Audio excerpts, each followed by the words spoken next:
किस्से गलियारों के पेश करते हैं सादत हसन मंटो की लिखी कहानी आखिरी सल्यूट। ये कश्मीर की लड़ाई भी अजीबोगरीब थी। सूबेदार रब नवाज का दिमाग ऐसी बंदूक बन गया था जिसका घोड़ा खराब हो गया हो। पिछली बड़ी जंग में वो कई महाजों पर लड़ चुका था, मारना और मरना जानता था।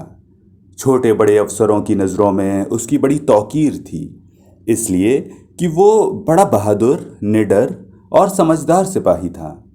प्लाटून कमांडर मुश्किल काम हमेशा उसे ही सौंपते थे और वो उनसे ओहदा बरा होता था। मगर इस लड़ाई का ढंग ही बड़ा निराला था।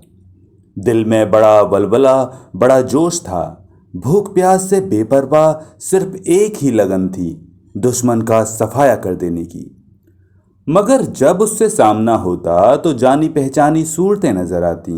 बाज दोस्त दिखाई देते, बड़े बगली किस्म के दोस्त, जो पिछली लड़ाई में उसके दोष बदोश इत्तिहादियों से, दुश्मनों से लड़े थे, पर अब जान के प्यासे बने हुए थे। सूबेदार रब नवाज सोचता था कि ये सब ख्वाब तो नहीं। पिछली बड़ी जंग का ऐलान, भर्ती, कदावर छातियों की पैमाइश, पीटी, चांदमारी और फिर महाज, उधर से इधर, इधर से उधर, आखिर जंग का खात्मा, फिर एकदम पाकिस्तान का कियाम और साथ ही कश्मीर की लड़ाई। ऊपर तले कितनी चीजें। रब नवाज सोचता था कि करने वाले ने ये सब कुछ सोच समझ कर किया है ताकि दूसरे बौखला जाएं और समझ न सकें, वरना ये भी कोई बात थी कि इतनी जल्दी इतने बड़े इंकिलाब बर्पा हो जाएं। इतनी बात तो सूबेदार रब नवाज की समझ में आती थी कि वो कश्मीर हासिल करने के लिए लड़ रहे हैं। कश्मीर क्यों हासिल करना है ये भी वो अच्छी तरह समझता था, इसलिए कि पाकिस्तान की बका के लिए उसका इल्हाक अशद ज़रूरी है। मगर निशाना बांधते हुए उसे जब कोई जानी पहचानी शक्ल नज़र आ जाती तो वो कुछ देर के लिए भूल जाता था कि वो किस गरज के लिए लड़ रहा है, किस मकसद के लिए उसने बंदूक उठाई है। और वो ये गालिबन इसीलिए भूलता था कि उसे बार बार खुद को याद कराना पड़ता था कि अब वो सिर्फ तनख्वाह, ज़मीन के मुरब्बों और तमगों के लिए नहीं, बल्कि अपने वतन की खातिर लड़ रहा है। ये वतन पहले भी उसका वतन था। वो इसी इलाके का रहने वाला था जो अब पाकिस्तान का एक हिस्सा बन गया था। अब उसे अपने उसी हमवतन के खिलाफ लड़ना था जो कभी उसका हमसाया होता था, जिसके खानदान से उसके खानदान के पुश्तापुश्त के देरीना मरासिम थे।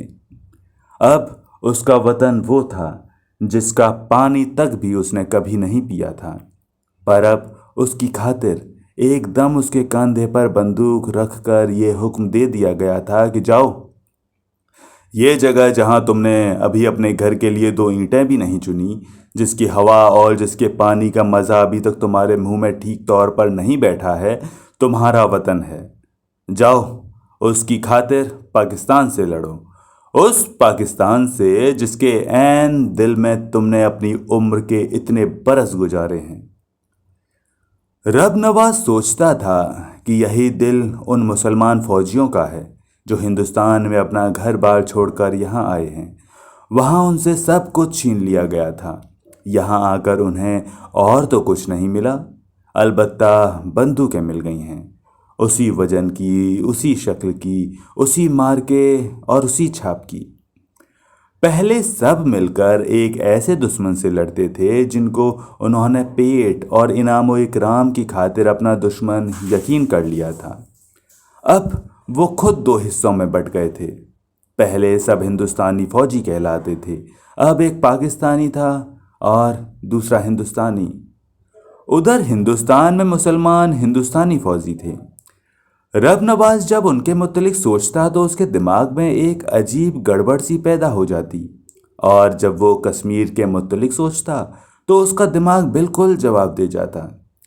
पाकिस्तानी फौजी कश्मीर के लिए लड़ रहे थे या कश्मीर के मुसलमानों के लिए? अगर उन्हें कश्मीर के मुसलमानों ही के लिए लड़ाया जाता था तो हैदराबाद और जूनागढ़ के मुसलमानों के लिए क्यों उन्हें लड़ने के लिए नहीं कहा जाता था? और अगर ये जंग ठेठ इस्लामी जंग थी तो दुनिया में दूसरे इस्लामी मुल्क हैं, वो उसमें क्यों हिस्सा नहीं लेते?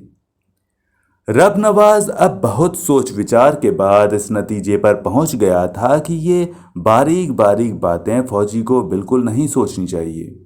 उसकी अकल मोटी होनी चाहिए, क्योंकि मोटी अकल वाला ही अच्छा सिपाही हो सकता है।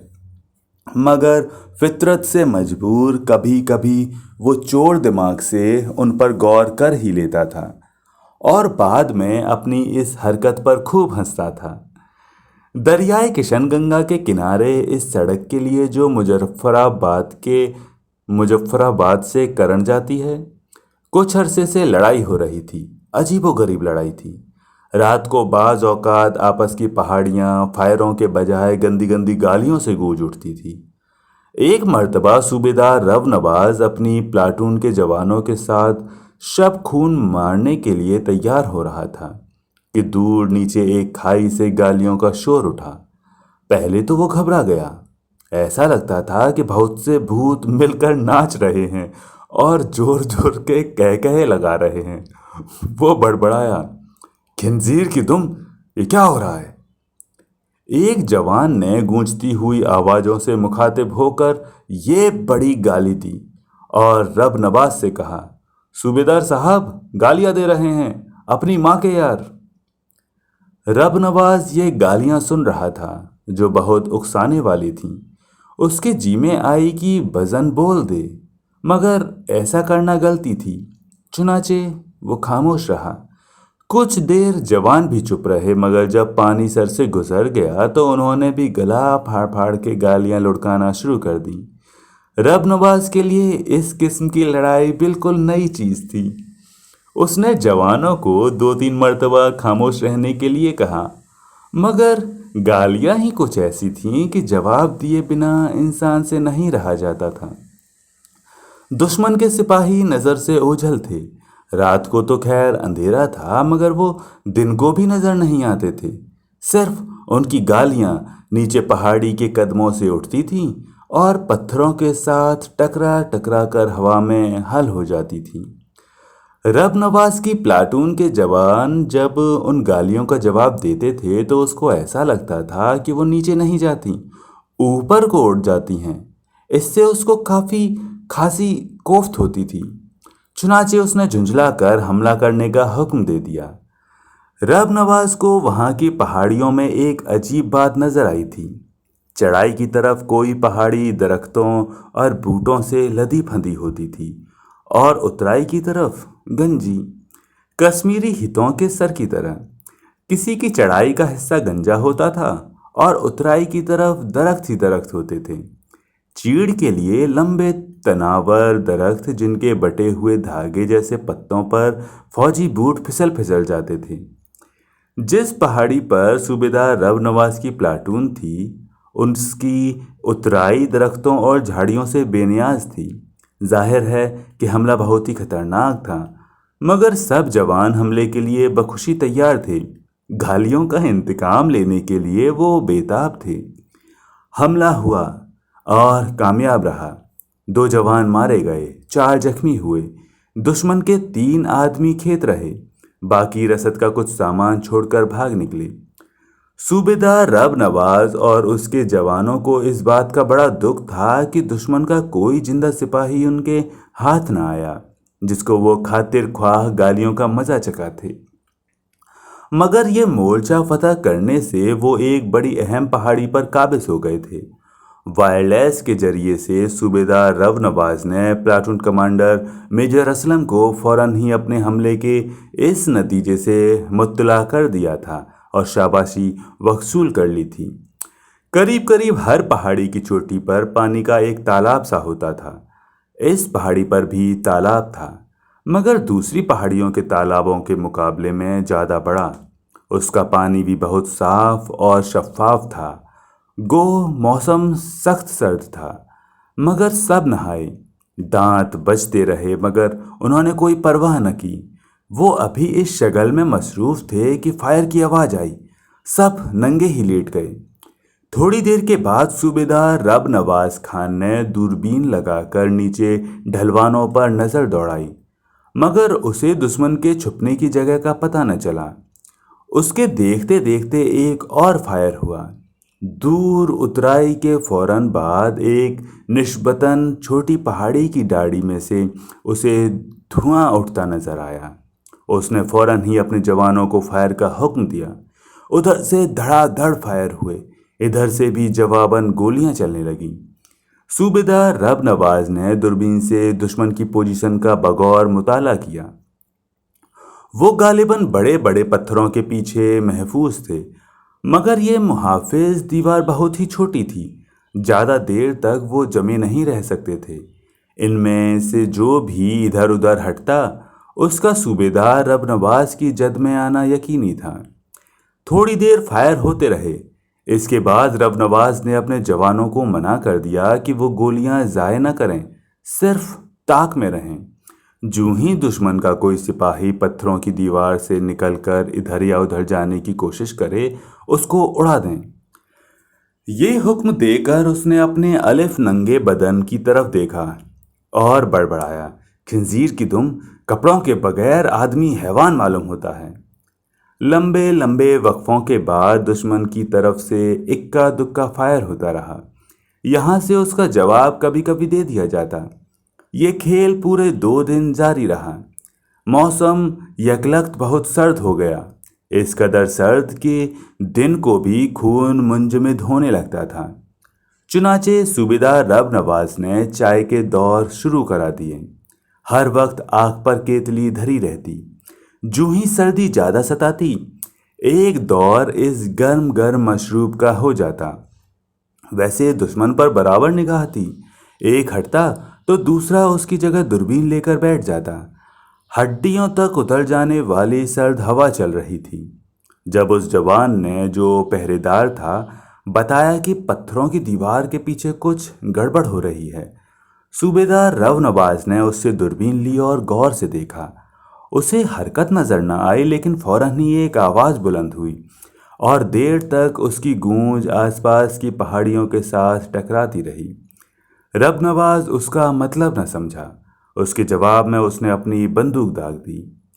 उसकी गूंज दबी तो फिर उधर से आवाज़ बुलंद हुई, जो साफ तौर पर उनसे मुखातिब थी। रब नवाज चिल्लाया, खंजीर की दुम, बोल, क्या कहता है तू? फासला ज़्यादा नहीं था। रब नवाज के अल्फाज दुश्मन तक पहुंच गए, क्योंकि वहां से किसी ने कहा, गाली न दे भाई। रब नवाज ने अपने जवानों की तरफ देखा और बड़े झुंझलाए हुए तअज्जुब के साथ कहा, भाई? फिर वो अपने मुंह के आगे दोनों हाथों का भौंपू बनाकर चिल्लाया, भाई होगा तेरी माँ का जना, यहां सब तेरी माँ के यार हैं। एकदम उधर से एक जख्मी आवाज बुलंद हुई, रब नवाज। रब नवाज कांप गया। यह आवाज आसपास की पहाड़ियों से सर फोड़ती रही और मुख्तलिफ अंदाज में रब नवाज, रब नवाज, रब नवाज दोहराती। बिलाखिर खून मुंजमद कर देने वाली सर्द हवा के साथ जाने कहाँ उड़ गई। रब नवाज बहुत देर बाद चौंका। यह कौन था? फिर वो आहिस्ते से बड़बड़ाया, खंजीर की दुम। उसको इतना मालूम था टेटवाल के महाज पर सिपाहियों की अक्सरियत 6/9 रेजिमेंट की है। वो भी उसी रेजिमेंट में था, मगर ये आवाज़ थी किसकी? वो ऐसे बेशुमार आदमियों को जानता था जो कभी उसके अजीज तरीन दोस्त थे, कुछ ऐसे भी जिनसे उसकी दुश्मनी थी, चंद जाती अगराज की बिना पर। लेकिन ये कौन था जिसने उसकी गाली का बुरा मानकर उसे चीखकर पुकारा था? रब नवाज ने दूरबीन लगा कर देखा, मगर पहाड़ी की हिलती हुई छिद्री डाड़ी से में उसे कोई नजर न आया।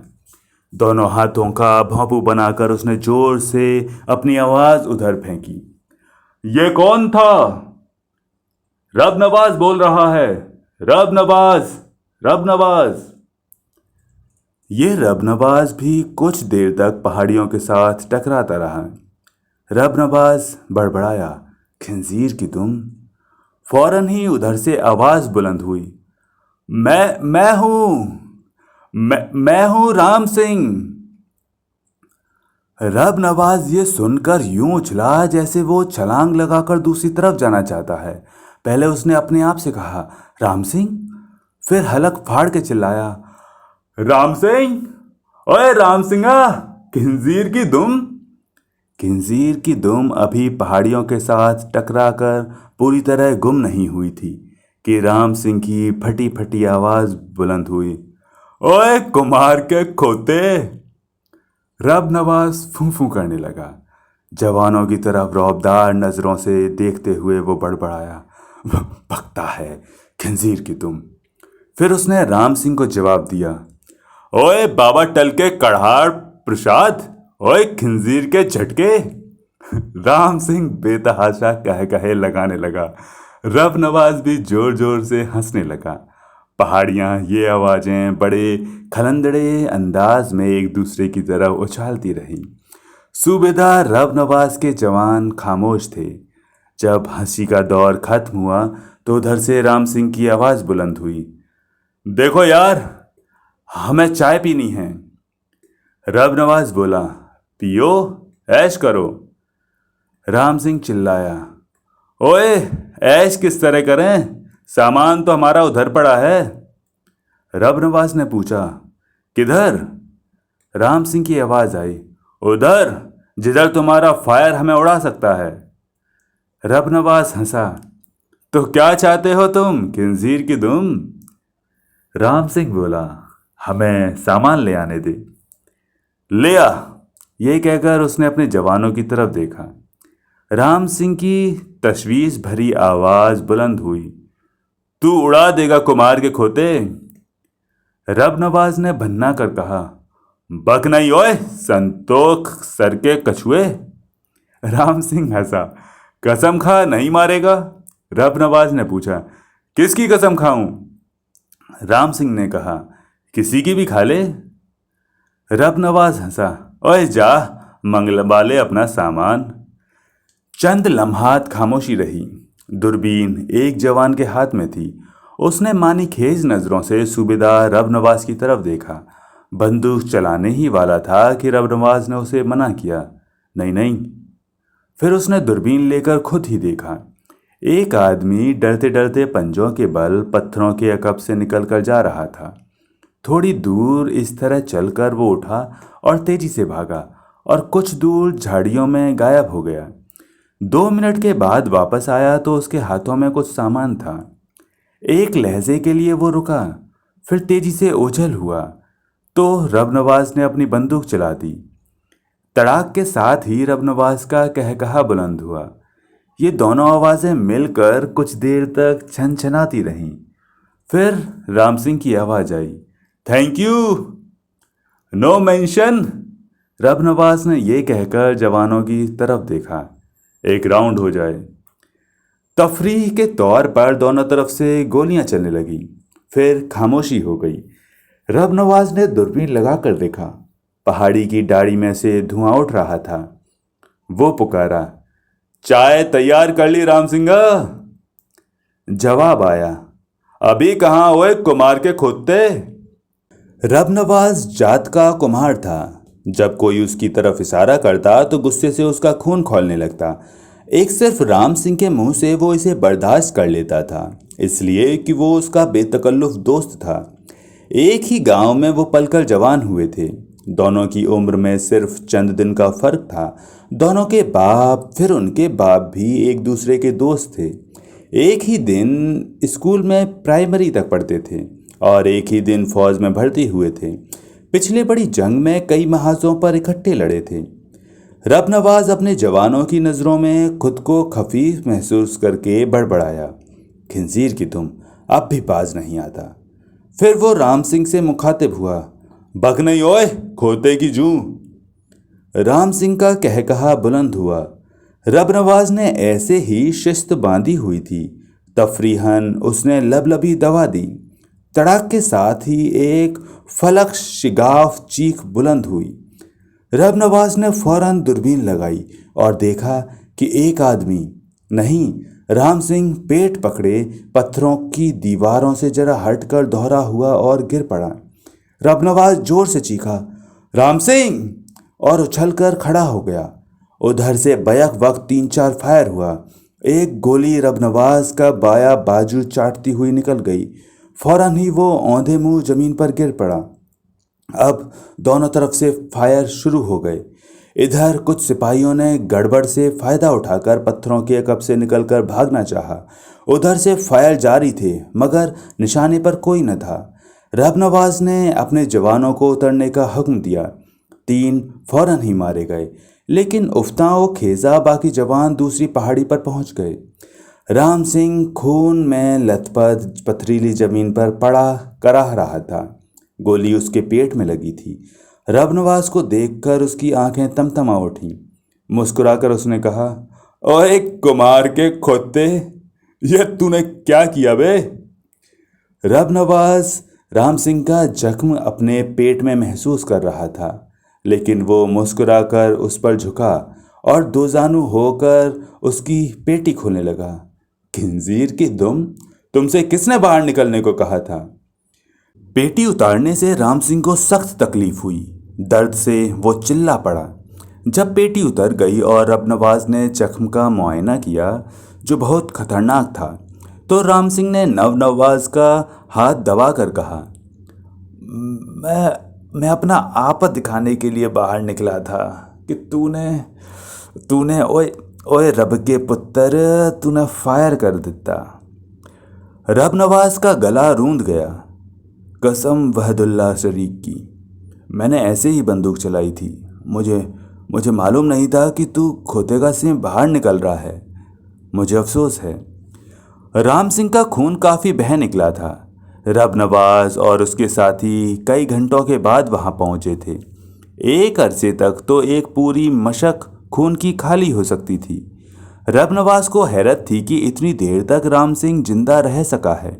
उसको उम्मीद नहीं थी कि वो बचेगा। हिलना जुलना गलत था। चुनाचे उसने फौरन वायरलेस के जरिए से प्लाटून कमांडर से दरख्वास्त की कि जल्दी एक डॉक्टर रवाना किया जाए। उसका दोस्त राम सिंह जख्मी हो गया है। डॉक्टर का वहां तक पहुंचना और फिर वक्त पर पहुंचना बिल्कुल मुहाल था। रब नवाज को यकीन था कि राम सिंह सिर्फ चंद घड़ियों का मेहमान है।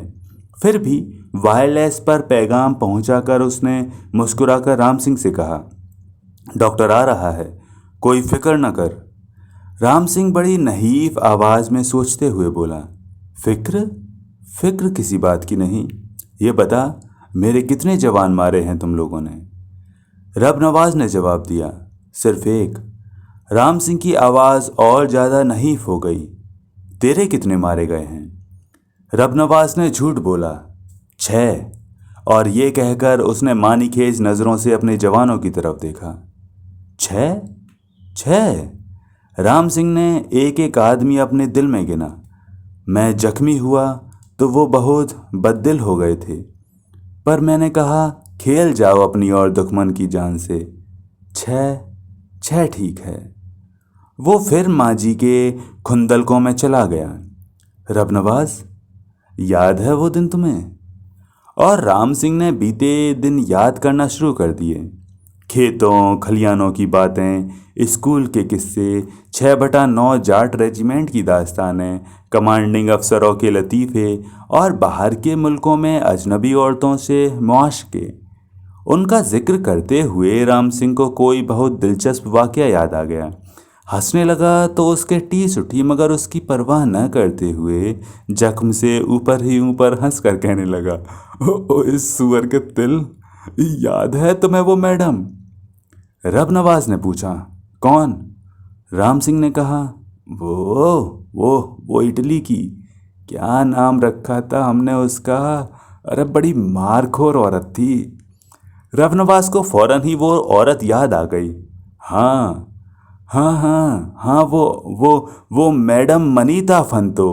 पैसा खत्म, तमाशा खत्म, पर तुझसे कभी कभी रियायत कर देती, मसोलिनी की बच्ची। राम सिंह जोर से हंसा और उसके जख्म से जमे हुए खून का एक लोथड़ा बाहर निकल आया। सरसरी तौर पर रबनवाज ने जो पट्टी बांधी थी वो खिसक गई थी। उसे ठीक करके उसने राम सिंह से कहा, अब खामोश रहो। राम को बहुत तेज बुखार था। उसका दिमाग उसके बायस बहुत तेज हो गया था। बोलने की ताकत नहीं थी, मगर बोलते चला जा रहा था। कभी कभी रुक जाता, जैसे ये देख रहा है कि टंकी में कितना पेट्रोल बाकी है। कुछ देर के बाद उस पर हिज़यानी कैफियत तारी हो गई, लेकिन कुछ ऐसे वक्फे भी आते थे कि उसके होशो हवास सलामत होते थे। इन्हीं वक्फों में उसने एक मर्तबा नवाज से सवाल किया, यारा सच्ची सच बताओ, क्या तुम लोगों को वाकई कश्मीर चाहिए? रबनवाज ने पूरे खुलूस के साथ कहा, हाँ राम सिंगा। राम सिंह ने अपना सर हिलाया, नहीं, मैं नहीं मान सकता, तुम्हें वर्गलाया गया है। रबनवाज ने उसको यकीन दिलाने के अंदाज में कहा, तुम्हें वर्गलाना गया है, कसम पंजतन पाक की। राम सिंह ने रबनवाज का हाथ पकड़ लिया, कसम न खा यारा, ठीक होगा। लेकिन उसका लहजा साफ बता रहा था कि उसको रबनवाज की कसम का यकीन नहीं। दिल ढलने से कुछ देर पहले प्लाटून कमांडर मेजर असलम आया। उसके साथ चंद सिपाही थे, मगर डॉक्टर नहीं था। राम सिंह बेहोशी और नज़ा की हालत में कुछ बड़बड़ा रहा था, मगर आवाज़ इस कदर कमज़ोर और शिकस्ता थी कि समझ में कुछ नहीं आता था। मेजर असलम भी 6/9 जाट रेजिमेंट का था और राम सिंह को बहुत अच्छी तरह जानता था। रबनवाज से सारे हालात दरियाफ्त करने के बाद उसने राम सिंह को बुलाया। राम सिंह, राम सिंह। राम सिंह ने अपनी आंखें खोली। लेटे लेटे अटेंशन होकर उसने सैल्यूट किया, लेकिन फिर आंखें खोलकर उसने एक लहजे के लिए गौर से मेजर असलम की तरफ देखा। उसका सैल्यूट करने वाला अकड़ा हुआ हाथ एकदम गिर पड़ा। झुंझलाकर उसने बड़बड़ाना शुरू किया, कुछ नहीं ओए राम सिंह, भूल ही गया तू सुअर के नल्ला कि ये लड़ाई। राम सिंह अपनी बात पूरी न कर सका। बंद होती हुई आंखों से उसने रबनवाज की तरफ नीम सवालिया अंदाज में देखा और सर्द हो गया। तो दोस्तों, ये थी कहानी आखिरी सल्यूट, लेखक सादत हसन मंटो। आशा करता हूँ आपको ये कहानी पसंद आई होगी। यदि कहानी पसंद आई है तो वीडियो को लाइक करें, चैनल को सब्सक्राइब करें और कहानी को शेयर करें और लोगों तक पहुँचाएं। मिलते हैं किसी और दिन किसी नई कहानी के साथ। तब तक के लिए नमस्कार।